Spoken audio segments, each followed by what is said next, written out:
Well, you want to take the positives, the things that went well.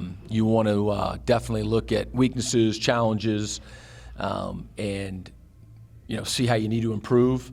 And then there's the personnel piece. We're saying goodbye to 10 seniors, and some of those guys made major impacts, on Saturday afternoon. But overall, it's a smaller group. And then I always judge a season by whether we live the theme or not. I spend a lot of time thinking about our theme every year. It's not just something that goes on the back of a T-shirt. It's what do we need to do, or what do we need to become our best as a team or as a program. And so that's what Take a Stand, was birthed out of. In order to take a stand, you have to invest and believe in that which you're going to take a stand for. Otherwise, you don't, or you won't, unless you can't. Those would be the different choices. So, I just remember that first year, 3rd and 4 became my example. Is that did we deep down individually really believe that we were going to get a stop on 3rd and 4? Did we really believe that we were going to get the first down offensively on 3rd and 4? And I think, our practice, our preparation, our pregame and whatnot, was all good. But in those moments, especially as, the season moved on, that was a challenge for us. And so, we were going to take a stand. And so I'll start with that. I mean, I shared this at the banquet last night. There are 3 times where I absolutely think that we took a stand. I think there was times where we had opportunities to take stands and we didn't, but there were 3 major stands that we took. And the first one came, in the first quarter of the Wyoming game. After a very disappointing loss at Old Dominion, after 8 or 9 months of getting revved up and taking a whole nother step and a level, from season 1 to season 2, and, we're playing good football, and we end up losing that game, with less than 2 minutes. It was the first time that we didn't have the lead and didn't win, and just a really, really tough loss. We go out to Wyoming, who had just had the tough loss the week before, and we go 3 and out to start, and they go down the field and score. It's 7-0, and for those who were there, the place exploded, and it was maybe more relief than it was, excitement over how they scored or whatnot. But it was just like, okay, Wyoming was saying we're not going to lose again. We're not going to be a bad team this year, whatever it was, and we scored 38 unanswered points. Because there's that moment when after all of that and their stadium's going crazy and you go 3 and out and they just score, there's that moment where it's like, okay, what are we going to do? How are we going to respond? And we responded mightily. I think the next time was LSU. I mean, of course, everybody writes you off, and Fournette's already got the Heisman and haven't been scored on in the first half, haven't given up a turnover, and here at that night, Death Valley, all of those things. We're down 17-0, and our guys were awesome. The toughness of our football team. I know that they took a stand that night and come back to 14-17, and in the fourth quarter, we're kicking an onside kick, to try to regain a possession because we're just a possession down. And then, the other one that really stands out for me is the bye week, which was in week 11 of the season. We gave the guys the first part of the week off, and then we practiced at 6:15 in the morning, which is not normal for us, on Wednesday and Thursday, and then went Friday morning as well. And we had great practice.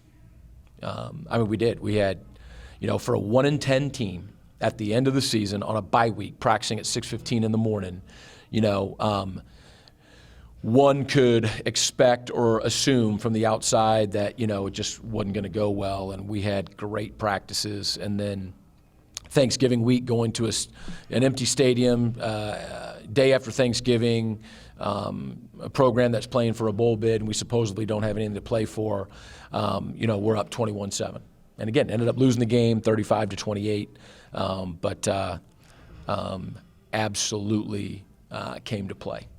And so those are 3, positive instances. I think the 2 low points of the season for me personally were the Akron and the Miami game, because it's my job to have our team ready to play. And I think what the the point that I failed in the Akron game was I didn't realize the gravity of the nationally televised game where all of us were just getting so many pats on the back, and the guys would go to the barber and, hey, you guys were great. Then they would go to get some food, and you guys were great, and we weren't great. I mean, we played hard and didn't give in. And so I think that affected us the next week. We were flat and did not come out to play. And then the Miami game, and again, credit to Akron and credit to Miami, but we didn't show up at Miami. And again, I think here we are for the first time after a really tough stretch, playing a team that had the same record that we did and playing young guys. And again, I just didn't catch it. But talking to our guys afterwards, I mean, they thought that they were going to just go in there and win the game. And so those would be two low points for sure. When we absolutely did not take a stand. Our offense, we talked about it at the banquet last year, some of the highlights, you've chronicled it, to have 7 guys with over 20 receptions, one of 3 teams in all of FBS. In our 124-year history, both touchdowns and yards, we're ranked 5th, out of 124 years. And we actually produced 1,100 more yards in the same amount of games, from one year to the next. So, I think that there are some obvious positives with that, and obviously, D-Jack as a senior getting some great recognition, and what he did with over 1,000 yards and being the all-time points season leader and touchdowns. So, some good stuff. Cole Gardner moving to tackle, I think, was a selfless decision by him and a good one for our football team. Our offensive line, having lost so many the year before, I think really stepped up and remained healthy into the Northern Illinois game. And just the continuity of those guys was positive. Defensively, the positives, we went from, I want to make sure I get these right, from 116th pass defense in the country in 14 to 36th, and 11th in the MAC to 2nd. So obviously a bright spot. We increased our 4th down stop percentage 33% from the year before. And so that was a positive. And then special teams, I don't have all of the rankings, but in all 4 units, we showed national and MAC improvement, some incredibly significant. And then to have 4 50-plus yard field goals was obviously an incredible weapon for us. We still turn the ball over too much offensively. And when our offensive line continuity got shaken up at Northern Illinois, the Miami game, it was much more than that. It was everything. But we lost some of the continuity, the momentum that we had, and for a couple weeks there. And we've got to be able to overcome that. We've got to continue to improve depth everywhere on our football team. We've got to take care of the football. Defensively, obviously our rush defense. We weren't able to stop, opposing rush games, and it hurt us. There's no question about it. And so, we're hard at work, figuring that out, because that's got to change. We stopped the run better, and we're winning football games, and so we're dealing with that. And then special teams, I think one of the things that I think from year 1 to year 2, there's more buy-in from guys, which is such a huge part of it. Guys got to believe in special teams. We're going to be, graduating Dylan Mulder, and so we're going to absolutely have to have people step up at that spot. But we really believe that, we'll continue to improve. And I think, the kickoff return phase, of the 4, is something that we're going to continue to work on. We're going to work on all of it, to get better. So again, we're going to miss the 10 guys, that are graduating.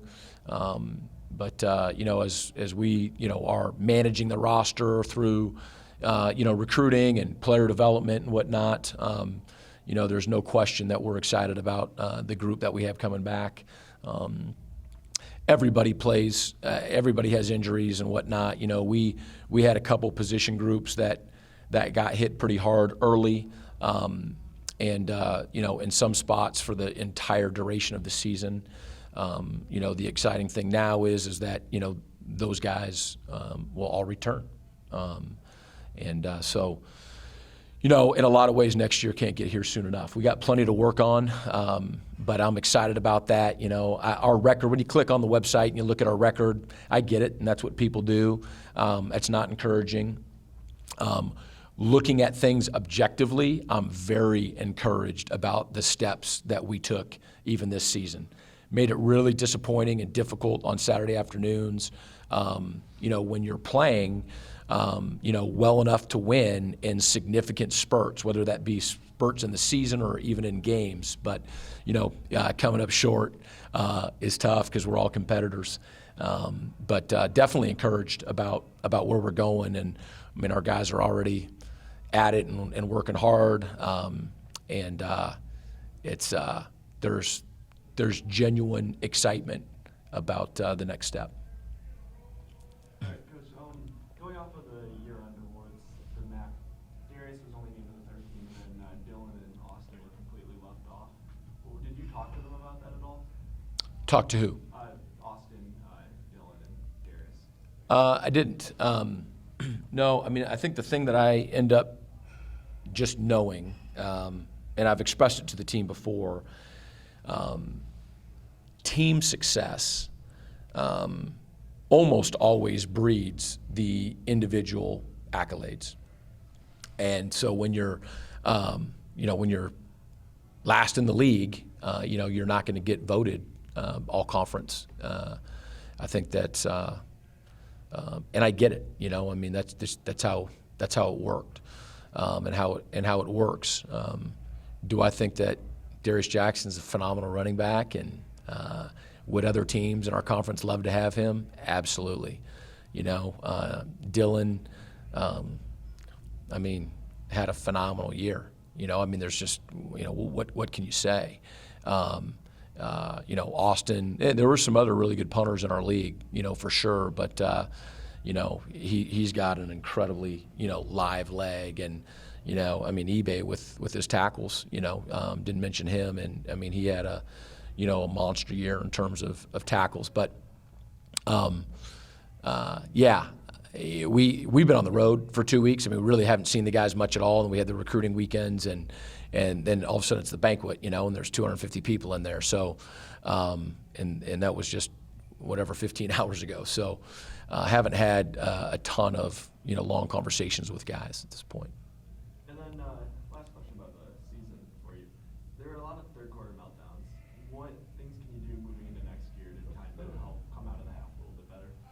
Yeah, no, it's good. And I think, some of it would be, and we've got to look at that in its totality about, is it halftime adjustments, and how much of the time, was it just not able to sustain over the period, of 4 quarters. I'll tell you, I think that there were some end of the second quarter meltdowns that led into a halftime where in some instances, we were winning but felt like we were losing. And regardless of whether you're up 14 or down 14, you've got to handle that well. It's one of the things that our football team as a whole, and I have addressed this with him, is that we have to take another, large step in just the maturation of our football team. And I really believe with a really large senior class that they're going to be able to lead that charge. To be honest with you, I think, and it's a sign of needing to grow in our maturity, but when we were up, we didn't handle that well. When we played well at LSU, we didn't handle that well. When we got down, and that happened throughout the season, our reservoir of being able to battle that and battle back, I think became a tiny bit more shallow each week. And hence, I think sometimes, by the third quarter, it was tougher for us. And now, obviously, it's still pretty early, but you have a bunch of redshirt players. Do you think there's going to be any that really stick out in your mind that could make an impact next year? Oh, absolutely, yeah. I mean, we went into the season. I mean, we're super excited about our freshman class, and in the end, there's only 5 guys who played, and we would have anticipated more, but we weren't going to do it just to do it. In terms of burning red shirts and playing guys, and so there's a really good group, that will come and make an impact next fall, and obviously have this winter and the spring, to continue to develop and become fully a part of the team. I just think of the impact that Shaq made. I mean, he was on our football team all the previous year, and it had redshirted. So I will say, with losing the 2 senior wide receivers, we scholarshiped 5 wide receivers. What played 1 with Eddie Doherty, and obviously, he made an impact. And so, those 4 other guys, when you're losing, your 2 seniors, that's a group that has to mature and meet the challenge and be able to play next year. But there's a long list of guys that we would expect to contribute. And then, are there any coaching changes that you're planning moving into the next year? Nope. I guess I don't know exactly what you mean by changing. I mean, we're all going to change, adapt, and get better. But we've been on the road recruiting, and so I've been sitting in a car with one guy or another in different parts of the country. But yeah, I mean. And then my final one, Kalen, he had an offer at South Dakota, didn't get it. Just any thoughts on that? I can say, I mean, they a search firm, had contacted him. We've got many great coaches, and so I think that's part of it, especially in a year like this year when there's just so much craziness going on. That there's always the possibility, of good people getting contacted. This isn't the first time, and I'm just talking about with our entire staff. I mean, our staff, different guys have turned down several really good opportunities because they want to be here and make this special here at Eastern. I don't know if there's any staff in America that stays 14 strength staff, equipment staff, I mean, athletic training on top of all that, the same year in and year out. That's kind of the part of the nature of the business. So, but so far, so good. Coach, being 3-21 in your first 2 years, how can you sell to the fans, the students, and even the recruits? How can you sell to them that this is a program on the rise? Yeah, it's good. Recruiting the last 2 weeks has sort of forced me to do that. That's not really what I wanted to do, is to try to go out and talk about how much better we're getting and going to be.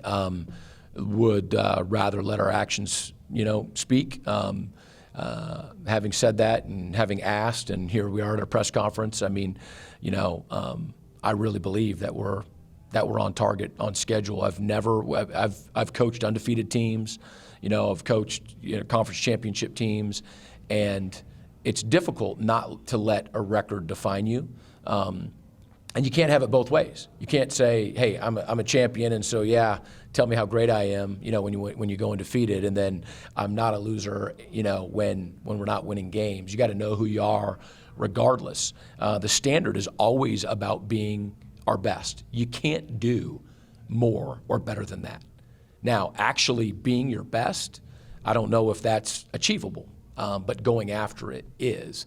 That's always been the standard for me, And so, there's going to be a day where you guys are going to, ask questions about, man, how good does it feel and whatnot, and there's a reality of feeling and whatnot. But, I'm never going to let that define who I am either way.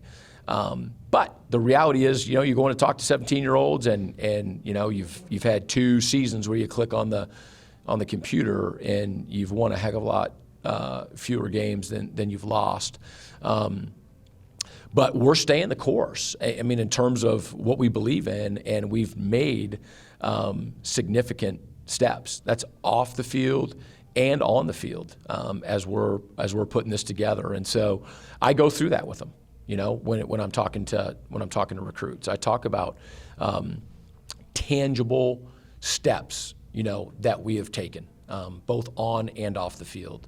And I also, you know, let people know that there's obviously an opportunity to come in and to help. You know, when you're 12-0, you know, you probably have a lot of things going right, and it's a lot more difficult to come in and make an impact and to contribute and whatnot. And you know, these Division I athletes, they've started and been successful at everything that they've done basically their whole life. You know, and I think that's one of the things that sometimes gets lost. You know, in the recruiting, they want to go to this school and whatnot, when some of the reality is you may not be playing for 2 or 3 years, and that may not be told you much. But I mean, that happens to some degree, you know, at Eastern, you know, and when we haven't been winning on Saturdays. And so there are a lot of things to sell. And the bottom line is that, again, no different from 2 years ago, almost to the day. I believe, for me, and this is probably more rare, you know, for most 17-year-olds, I think it's more rewarding. It's better. It's greater to come from behind and win than, or to take a program from where it hasn't been in a really long time and to get it where it can be.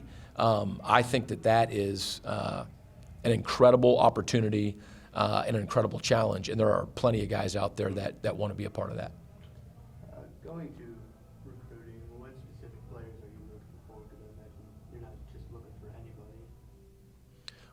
We'll continue to look for winners who want to come and be a part of the challenge that we have here.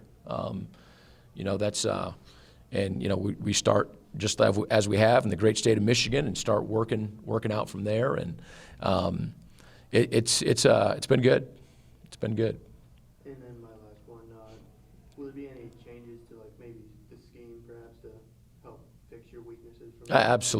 Absolutely. You know, we get 8 or 9 months, you know, whatever it is, and you know, it's seasonal. You know, I mean, we're last 2 weeks again. I mean, it's been you know, doing a lot of recruiting, but absolutely. I mean, that's the case.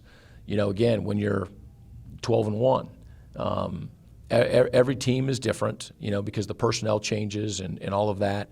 And like I said, I mean, you know, special teams wise, we improved in every category. Spent a lot of time in preparation for spring, and then going through spring and all the way through the summer into camp. 1,100 yards of offense. You know, it was a phenomenal improvement. And our pass defense, I mean, you're going from 116th to 36th in the country. I mean, that's monumental.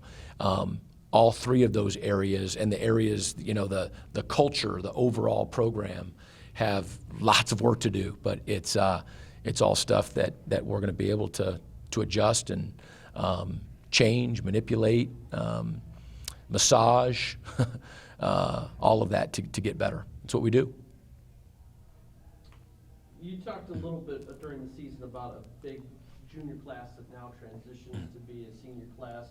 How do you get them to take that role now as they're the seniors, and you don't like pushing 10 guys out, they're still always going to be yours, but how do you really make those new seniors the guys leading the way now?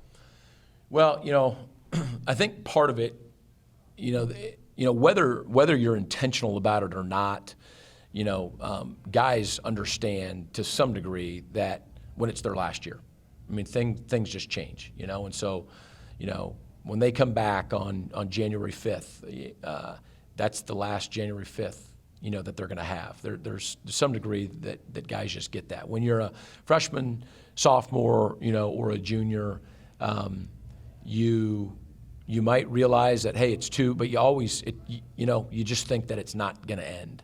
But then we are very intentional about it. I mean, I know that those guys on their own now have gotten together 3 times as a senior class, talking about goals for next year and how they want to improve things and to take over, the leadership. And so that's very encouraging. And we, especially when we get back, from break and whatnot, again, we're very intentional in the development of that through all 4 classes. Back when I was 27 years old and became a college head coach, I wrote down the 6 components or determining factors of a championship football program. Senior leadership was one of them. Half of your schedule is playing in a bowl. The MAC got 7 bowl bids as a whole. That's got to say something about the level of competition you're going up against each and every game. There are certainly no gimmies. No, not at all. But we need to be in and among, that group. And I think we can be, and I think we will be. But it's really good football. I mean, I think people recognize that. It's really, really good football. It's fun to coach against and to recruit against. It's a great league. And then my final one is, we know the off-season coaches can't have the same level of direct day-to-day interaction, but now you turn them over to your strength coach, Ron McKeefery. He, of course, was only named the National Strength Coach of the Year. A guy you've been with a long time. Just talk about the honor that he received and how great recognition is, knowing what Eastern Michigan is doing here. Yeah, so proud of him. Whether he gets that honor or not, but when for 2 years you've been telling the whole world that you've got the best strength coach in the country, it's awesome when the National Association names him, the National Strength Coach of the Year. He published his book, this fall, the CEO Strength Coach, and to become special at whatever you do when you're in a people business, you're an expert at what you do, but then you have the ability to connect and to care about the guys, not just for what they can do and produce, as football players, but care about them as people and growing them up. And he is, there's none better than him at what he does and how he does it. And the great thing is that our program, long before he got an award, realized that. And super proud of him. Our guys are, taking finals, starting tomorrow. Got to finish strong with that. We were number 1 in the MAC last spring in team GPA, and so trying to get two semesters in a row of that. And, they'll get a much-needed break. And, physically, yeah, but just, mentally you want to get away and get recharged, and we'll be ready to go with a great program for them in January. Anything else? All right. Thanks, guys.